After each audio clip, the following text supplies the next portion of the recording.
Praise to Allah and glorify Him with takbir and risalat. Nare takbir. Jazbe ke saath, with your good spirit. Nare takbir. Nare risalat. Jashn Eid Miladun Nabi. Ulama Ahle Sunnat. اعوذ باللہ من الشیطان الرجیم بسم اللہ الرحمن الرحیم السلام علیکم ورحمۃ اللہ وبرکاتہ۔ سب سے پہلے حضرت علامہ مولانا قاری شیر محمد قادری صاحب، حافظ عبد المنعم صاحب، مولانا عامر شہزاد صاحب، دیگر علماء کرام، سامعین، ماشاءاللہ چیٹم سے، گریوزینڈ سے تشریف لائے احباب کو بہت بہت مبارک کہ اللہ تبارک و تعالیٰ نے ہمیں چن لیا حضور کی ان کا ذکر ہے۔ جب کوئی پوچھے کہ میلاد کیوں مناتے ہیں تو آپ سمپل سا جواب یہ دے سکتے ہیں کہ ہم تو ان کا ذکر کرتے ہیں، اور جن سے محبت ہوتی ہے اس کا ذکر ہی کیا جاتا ہے، جن سے محبت ہوتی ہے اس کا ذکر ہی کیا جاتا ہے، اس کے لیے دلیل کی ضرورت نہیں ہے۔ چھوٹی بچی نے پوسٹر اٹھایا ہوا تھا کہ جو حضور کے ذکر سن کے اس کے دل میں جو ہے وہ تنگی آئے تو اس کو جا کے ڈاکٹر سے علاج کروانا چاہیے کہ اس کو جفا کی بیماری ہے۔ وہ وفادار نہیں ہے، جو وفادار ہے اپنے نبی کا وہ اس کا ذکر کرتا ہی جائے گا، اور ہم ان کا ذکر اس وجہ سے بھی کرتے ہیں کہ یہ ذکر قبر میں بھی کام آنے والا ہے، کل قیامت والے دن بھی کام آنے والا ہے۔ اور جن کو نظر نہیں آتا، اللہ اکبر، آنکھ والا تیرے جوبن کا تماشا دیکھے، دیدہ کور کو کیا نظر آئے کیا دیکھے۔ ہم تو قرآن کی ہر سطر پڑھے تو حضور کا میلاد نظر آتا ہے۔ سورہ اخلاص میں توحید کا ذکر ہے اور 1/3 قرآن توحید کو بیان کرتا ہے۔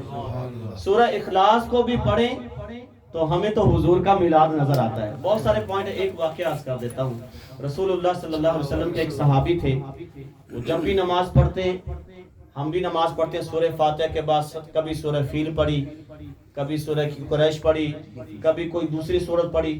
اس صحابی کے یہ عادت تھی کہ جب بھی کوئی قرآن پاک کی آیت پڑھتے، کوئی رکعت پڑھتے، ہر رکعت میں 7 سورہ اخلاص لازمی پڑھتے، لازمی پڑھتے۔ صحابہ نے ان سے تذکرہ کیا، کسی کو جواب نہ دیا۔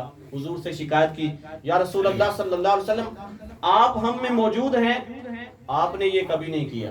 یہی ہوتا ہے نا اعتراض، انہوں نے نہیں کیا، آپ نے یہ کبھی نہیں کیا کہ ہر رکعت میں سورہ اخلاص پڑھیں، لیکن فلاں صحابی ہر رکعت میں سورہ اخلاص پڑھتے ہیں۔ آپ نے پوچھا، ان سے جا کے پوچھو کہ میں پوچھ رہا ہوں کیوں پڑھتے ہو؟ تو اس نے پھر جواب دیا کہ یا رسول اللہ صلی اللہ علیہ وسلم، میں اس لیے پڑھتا ہوں کہ مجھے اس سورت سے محبت ہے، مجھے اس سورت سے محبت ہے، کیونکہ اس میں اللہ کی وحدانیت کا ذکر ہے، مجھے اس سورت سے محبت ہے، اس وجہ سے ہر رکعت میں اور سورتیں بھی پڑھتا ہوں، 7 سورہ اخلاص لازمی پڑھتا ہوں۔ اب غور کریں، حضور فرما سکتے تھے جب تم نے مجھے کرتے ہوئے نہیں دیکھا تو تم نے کیوں کیا، لیکن قربان جائے کیونکہ محبت تھی اور محبت کی وجہ سے کیا ہوا عمل تھا۔ رسول اللہ صلی اللہ علیہ وسلم نے ارشاد فرمایا، صحابی تجھے خوشخبری ہو، اللہ بھی تجھ سے محبت کرتا ہے اور اس وجہ سے تمہیں بخش دیا ہے۔ سبحان اللہ۔ جو صحابی قرآن کی ایک سورت سے پیار کرے وہ بخشا جائے، تو جو پورے قرآن سے محبت کرے، اور اس سے آگے جو صاحب قرآن، جس پر قرآن اترا، جن پر قرآن اترا، ایک سورت سے محبت ہو تو وہ بخشا جائے۔ پورے قرآن سے محبت کریں گے تو کیوں نہ بخشے جائیں گے، اور پھر جب پورے قرآن جن کے اوپر اترا ہے وہ صاحب قرآن، جب ہم ان سے محبت کریں گے اور ہر وقت ان کا ذکر کریں گے تو پھر کیوں نہ بخشے جائیں گے۔ اللہ اکبر۔ تو یہ ذکر ہے، یہ ذکر بھی قیامت میں بھی کام آنے والا ہوگا۔ قیامت میں بھی رسول اللہ صلی اللہ علیہ وسلم کی ایک حدیث آپ کے سامنے بیان کر دیتا ہوں کہ حدیث بیان کر کے پھر نعت شریف بھی سنا اللہ انشاءاللہ۔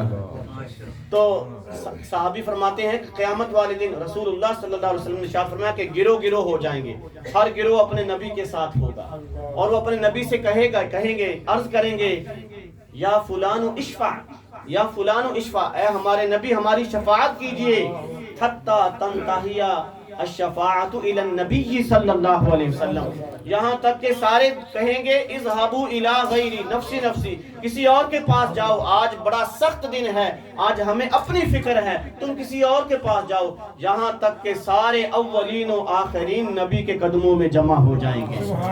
اور ہمارے نبی فرمائیں گے انا لہا، میں اسی لیے ہوں۔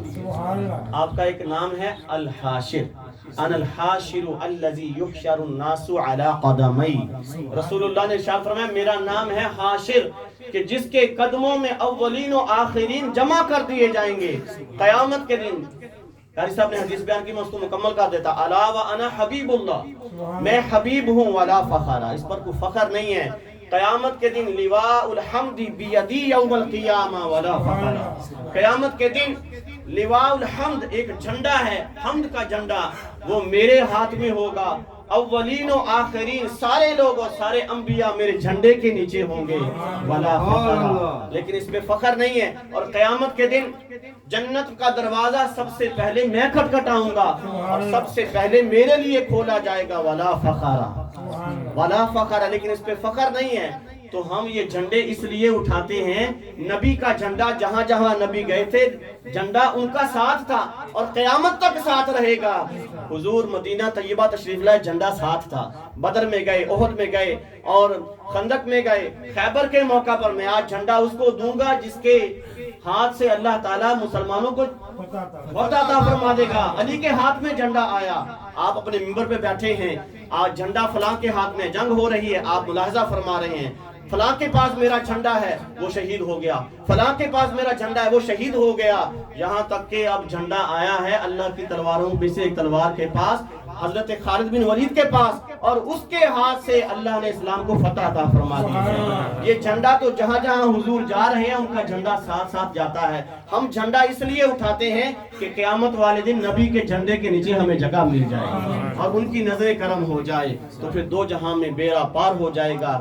یہ ذکر کرنے کے لیے بیٹھے ہیں کیونکہ ہم ان سے محبت کرتے ہیں۔ بس یہ جو جس سے محبت کرتا ہے اسی کے خیالوں میں گم رہتا ہے، اس سے ملاقات کا جو ہے وہ بہانہ تلاش کرتا ہے، اور ہم تو مدینے والے سے محبت کرتے ہیں۔ اسی وجہ سے ہر عاشق یہ خواہش کرتا ہے کہ کاش میں مدینے چلا جاؤں، ابھی پچھلے مہینے آیا تھا پھر چلا جاؤں، بار بار حاضری ہو جائے، جب جب حاضری ہوتی ہے اس کے دل کو سکون ملتا ہے۔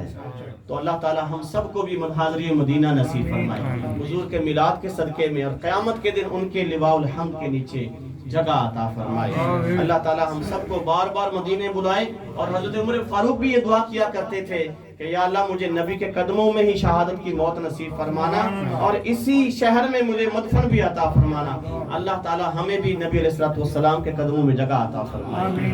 بآواز بلند درود پاک کا نذرانہ پیش کر لیجئے۔ چند اشعار پڑھتا ہوں، انشاءاللہ میلاد کے چند اشعار پڑھوں گا۔ تھوڑا سا ٹائم تو 5 منٹ رہ گئے ہیں عشاء میں، تو 5 منٹ زیادہ لوں گا اگر اجازت ہو تو محبت سے، تاکہ تھوڑا سا ماحول بن جائے۔ میلاد مصطفیٰ ہے تو پھر میلاد مصطفیٰ سے ذرا دلوں کو ذرا جھوم بھی جائے محبت سے۔ کوئی آواز خاموش نہ رہے۔ صلی اللہ علیہ وسلم